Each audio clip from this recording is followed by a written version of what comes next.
L'Hora Baixa, un podcast de Núvol.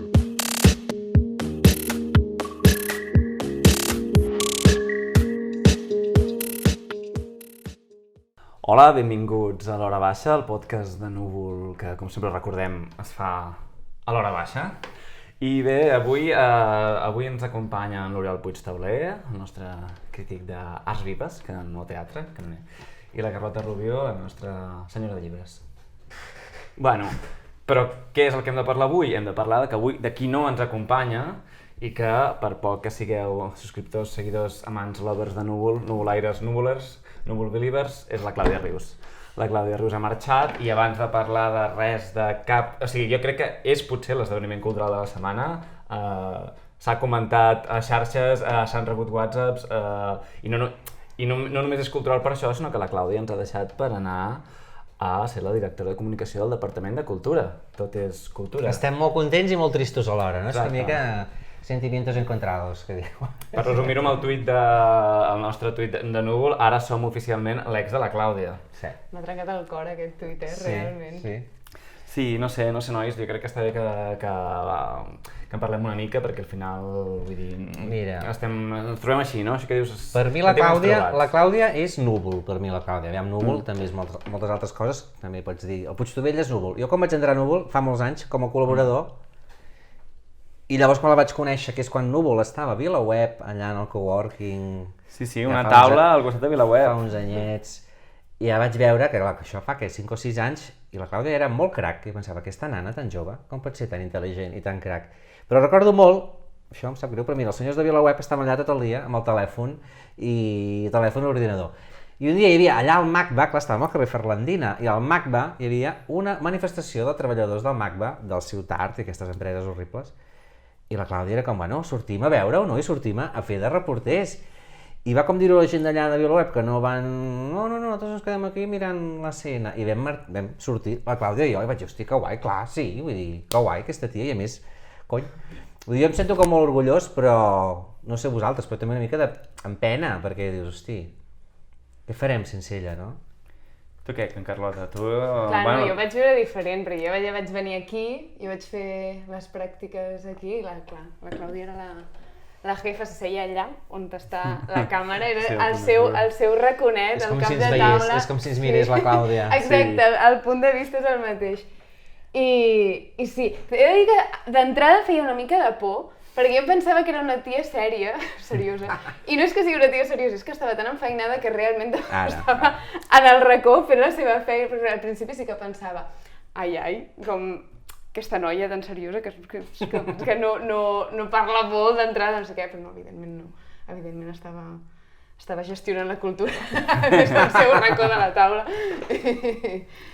Sí, això que fa gestionar la cultura, no? I crec que una cosa que ens ha passat a tots ens fa pena no només per nosaltres, sinó perquè es perd una veu en la conversa catalana. Vull dir, la Clàudia feia moltes coses, ha impulsat Gent de Merda, un dels podcasts de més èxit, el podcast de més èxit en català pràcticament d'aquests que no són recursos reciclats la competència d'això, sinó un podcast diferent, un podcast millennial, que és Gent de Merda, que ja sabeu, l'ha impulsat el canal Malaya, el seu Twitter, el que ella feia.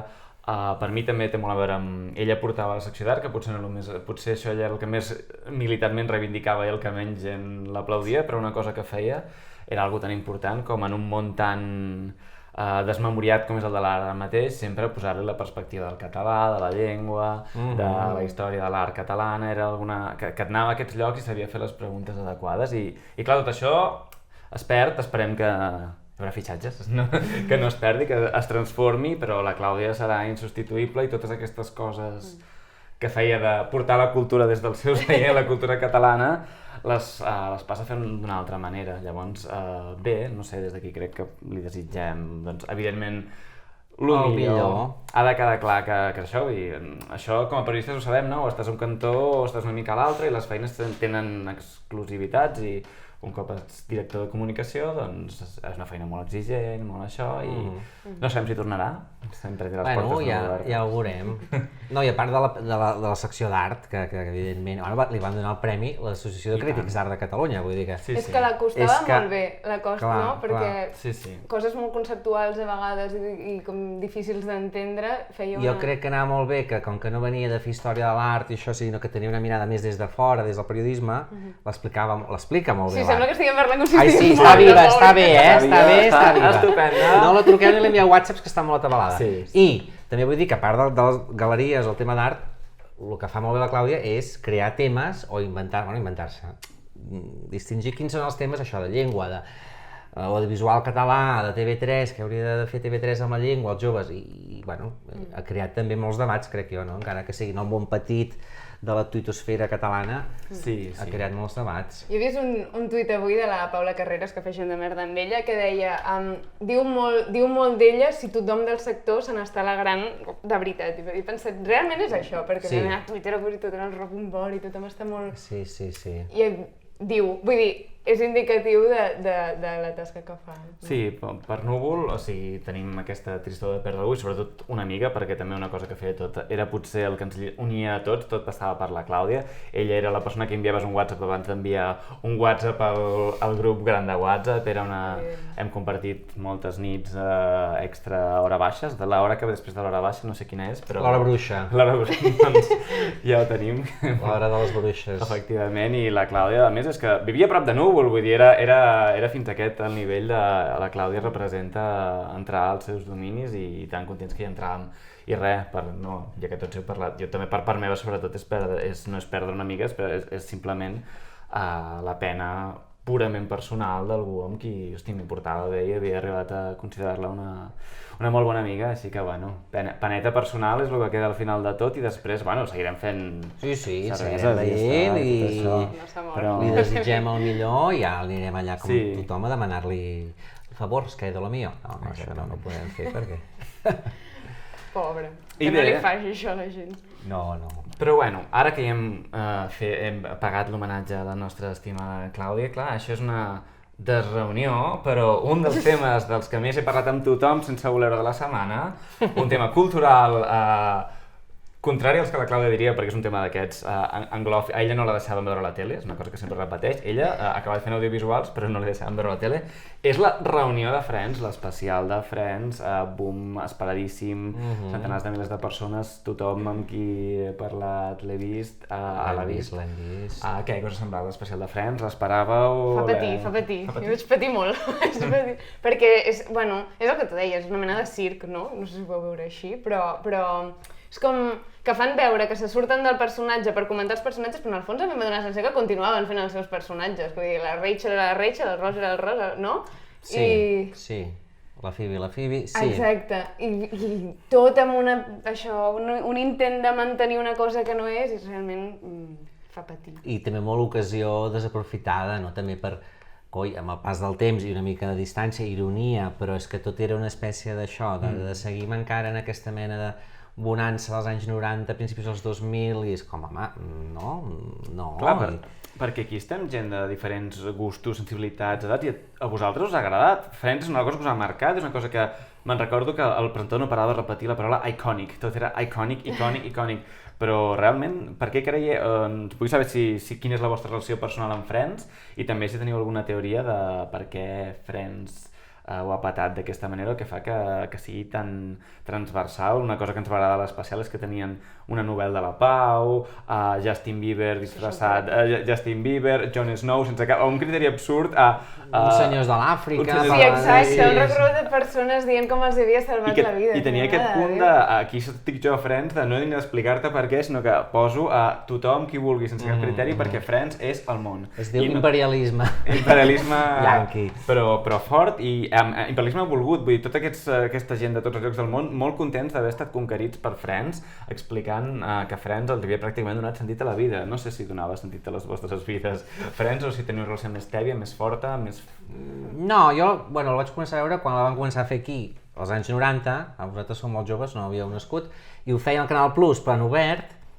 Clar, jo si el veia amb 14, 15, 16 anys, era com aquesta cosa guai de veure gent jove que jo pensava que eren joves, però eren ja senyors de 30 anys, però, bueno, aquesta cosa del pis compartit, clar, imagina't, un pis compartit a Nova York, un pisàs i tot, jo suposo que també, l'altre dia no sé qui ho deia, que està bé que és una sèrie que es basa en els amics, no es basa en la família, o no és allò típic, la comèdia, la sitcom americana, la família divertida, o el no sé què, sinó que és un grup d'amics. Sí, jo l'havia vist molt, però bueno, també és això, clar, perquè és que als anys 90 no veien tantes sèries com ara, no? I llavors, també a còpia d'anys i veure-la, bueno, sí, és icònica, però no, jo no trobo que sigui un dels productes audiovisuals més icònics de la història recent del tal.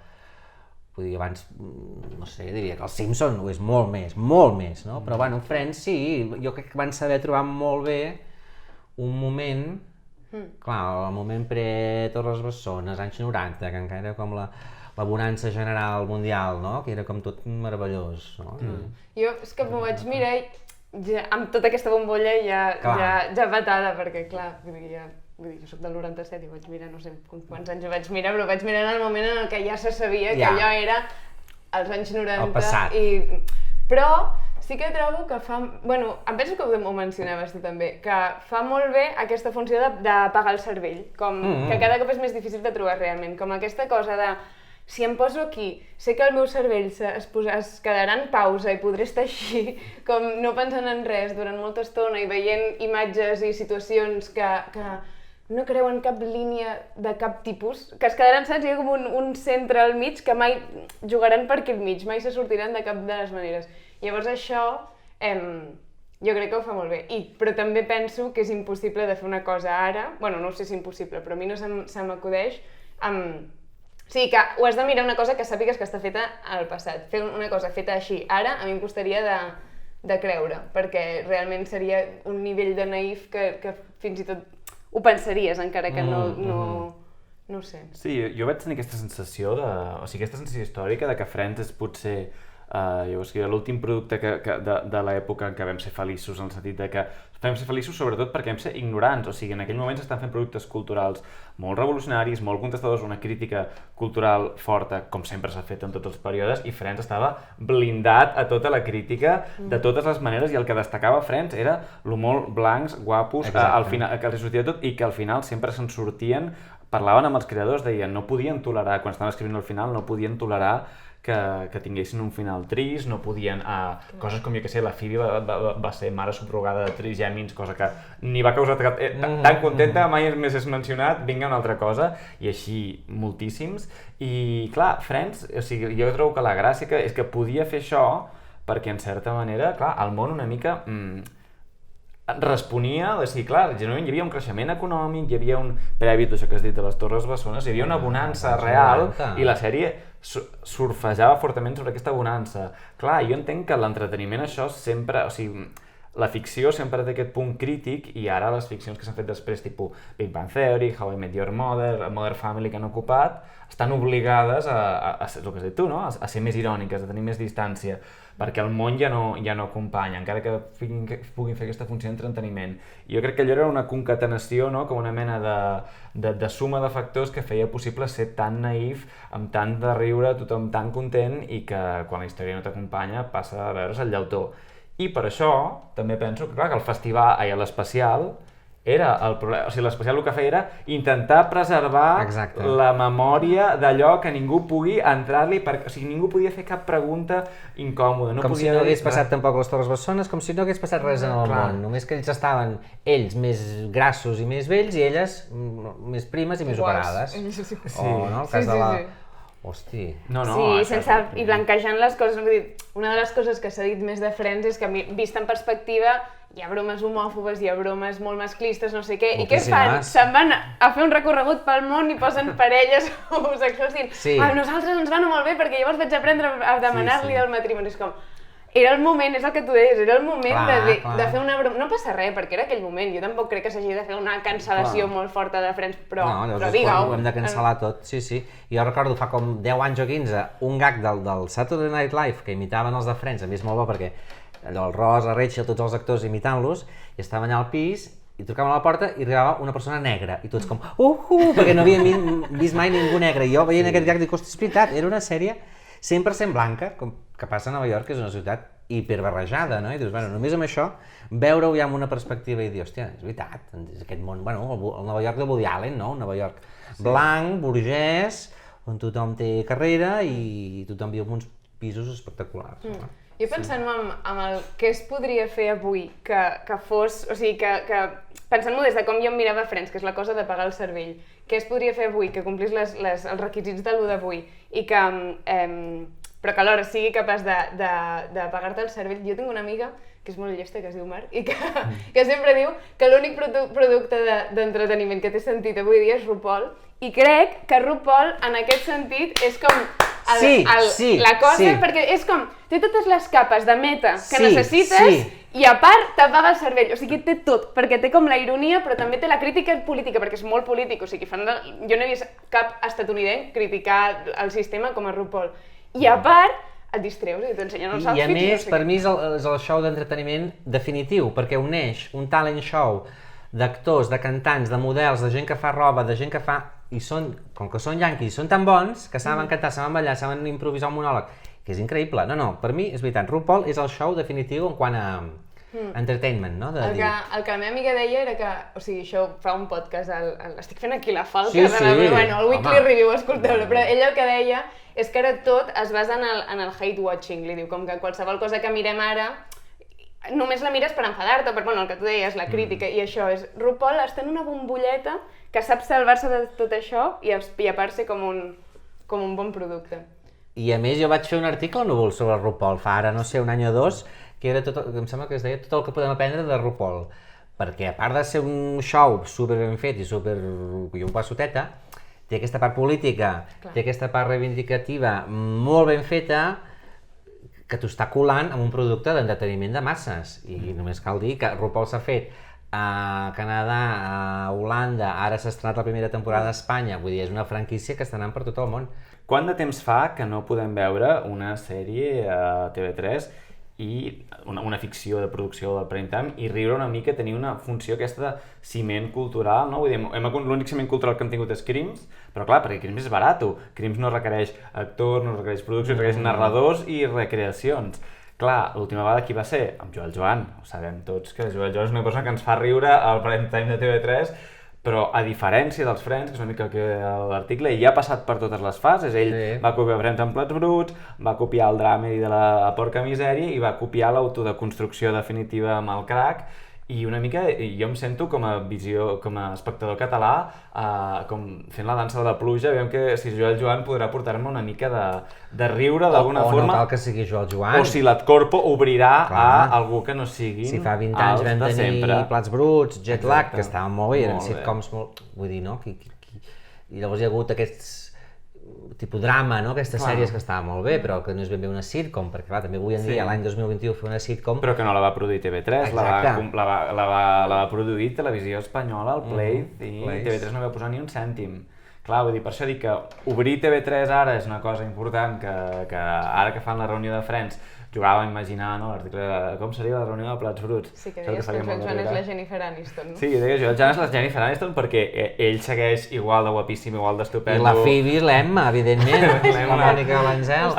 Efectivament, i perquè Catalunya projecta els seus traumes sobre Joel Joan i després entrem a discutir com Joel Joan ha metabolitzat aquestes expectatives culturals de Catalunya. En Joel Joan és una persona que estima bastant el Núvol, com a la nostra amiga Sandra. El Sandra és més molt fan. Núvol ens mataria si diguéssim res dolent. Té una samarreta i tot, amb la cara del Joel, si li vam regalar nosaltres. Sí, efectivament. Però bé, sí, que tenim ganes de riure amb la sèrie de TV3. Però l'altra cosa seria això, vull dir, el riure enllaunat, no, avui en dia, ja no s'utilitza, no? I aquesta reunió de Friends era una mica com si encara estiguéssim en aquest món pre-Covid i pre-tot. Sí, he vist TikToks en els que els hi treien el riure enllaunat i feia angúnia. Era molt incòmode, o sigui, les converses i les cares de tots així estirades sense... molta angúnia. Sí, però alhora és veritat que TV3 no ha aconseguit obrir a cap... O sigui, ara TV3 està captiva d'una altra cosa, que les últimes d'humor que s'han fet, que són Benvinguts a la família, no sé si tens us recordeu, que... Vull dir, aquestes que tenien eines per ser-ho, però estan tan obligades, sembla que tota la sèrie, igual que les de l'Okey o Moebius, estiguin fetes primer amb una graella de les coses que han de dir i després intentar omplir-les molt forçadament, que no es permet que emergeixin talents i tot. Sembla que totes les sèries es venguin com a refregits i combinats de nous èxits, quan la gràcia d'aquestes sèries va ser, aquí tinc una idea. O sigui, des d'aquí volem idees. Volem RuPaul. Volem RuPaul a TV3. Avui he vist un tuit d'algú que deia que si hi hagués RuPaul, això del Rupit, com es diu? Deia, baixant de la font del drac. Exacte. Que tenia una cosa. I els han de fer el challenge Núria Feliu, challenge Guillermina Mota... Clar, Això seria meravellós. Sí. Per favor. A veure. O qui sigui el pròxim o pròxima. Així, bueno, a part de la reunió de Friends que hem tingut aquesta setmana, que gran hit cultural, més coses que hagi passat aquesta setmana. Va, doneu-nos material de l'hora baixa. Tu has estat a Igualada, no? Vaig estar a Igualada, poble de la Lloll, a província i comarca de la cèlebre Clàudia Rius, que és de Capellades, museu molt paperer, i a Igualada vaig estar a la mostra de teatre familiar, que dius, penses, teatre familiar, titilles, putxinel·lis, i he vist serres mecàniques, que n'he tingut una a 5 centímetres del nas, he vist contenidors cremant, he vist coses molt interessants. I de fet, Igualada és un dels 6 mercats estratègics de la cultura, a la gent, a Tàrrega, Igualada, Vic, amb la música. I no, jo sempre dic el mateix, que jo sempre em repeteixo els articles, doncs el teatre modern i el teatre familiar català és el que roda més pel món, per l'Estat, pel món i part de l'estranger. I llavors, com sempre passa, com passa amb els dels llibres que es miren els del teatre així i tal, els del teatre del text es miren per sobre l'espatlla els del teatre familiar. I dius, al revés, hauríeu d'aprendre d'aquesta gent com treballa, com produeix i com amortitza els seus espectacles, que pot estar anys lligant-los pel món, i a més, el que molta gent, és allò que la gent que critica el TNC sense anar-hi mai, com un teatre familiar o cosa juvenil per nanos i adults a partir de 10 anys o 12 et pot tractar temes això, com el bullying, com l'odi. Aquest espectacle del Container era, et donaven un número de WhatsApp i tu tota l'estona anaves interactuant amb el xat de WhatsApp. I llavors era un adolescent així fent TikToks que tu li podies enviar aquests missatges, el que passa si quan un missatge d'odi a les xarxes, al Twitter o on sigui, es fa físic, es materialitza. I llavors hi havia una sèrie d'accions molt interessants sobre violència, que a mi em va tocar trencar una mena de cosa amb un bat de béisbol,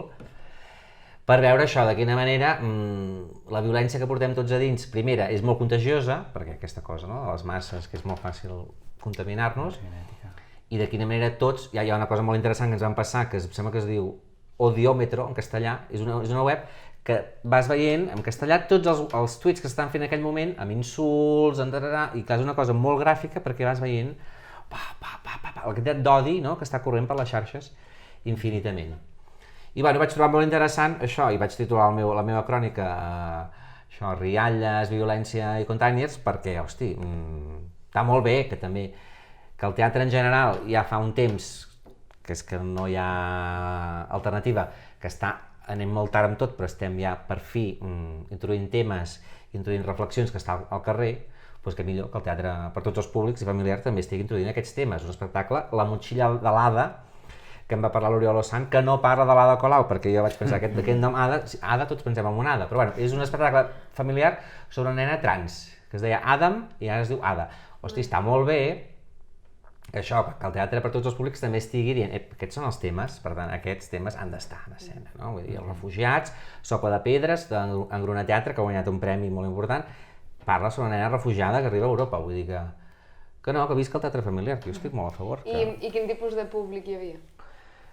Aquests festivals o fires és que Igualada és com Tàrrega o com el Sismògraf, que és alhora un festival i una fira. Això vol dir que hi ha públic normal, que compra l'entrada, d'Igualada o d'on sigui, i llavors hi ha públic professional, programadors de Catalunya, d'Espanya, internacionals, clar, aquest any internacionals pocs perquè tot plegat, i que llavors van a veure coses que són estrena absoluta allà i que llavors si agraden, doncs els hi pot sortir una gira de 20 bolos o de 40 o de 100.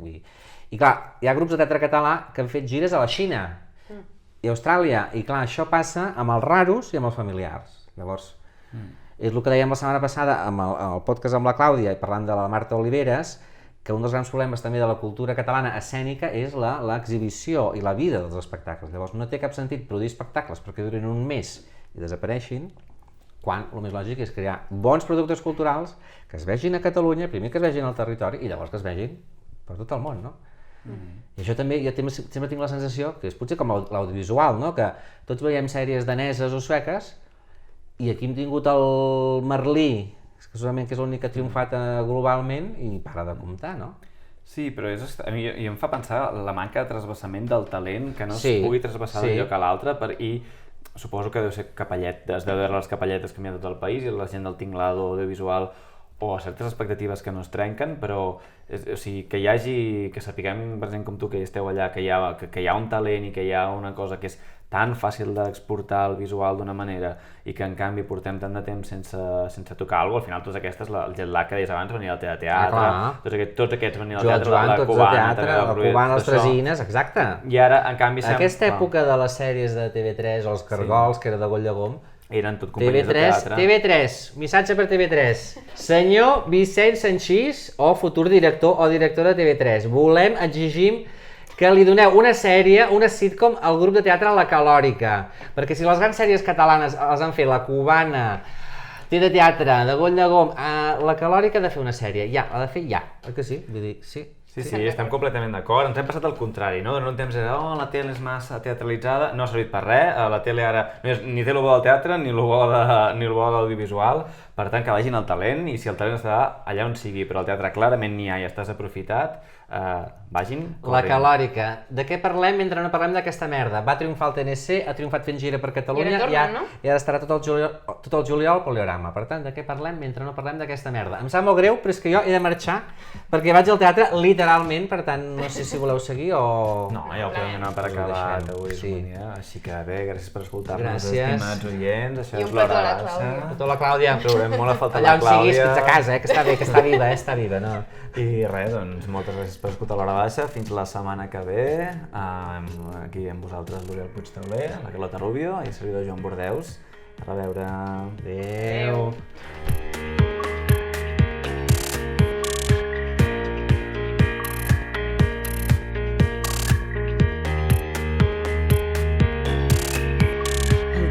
És aquella àguila daurada parant l'aire i la tempesta amb tota l'esma del seu cos.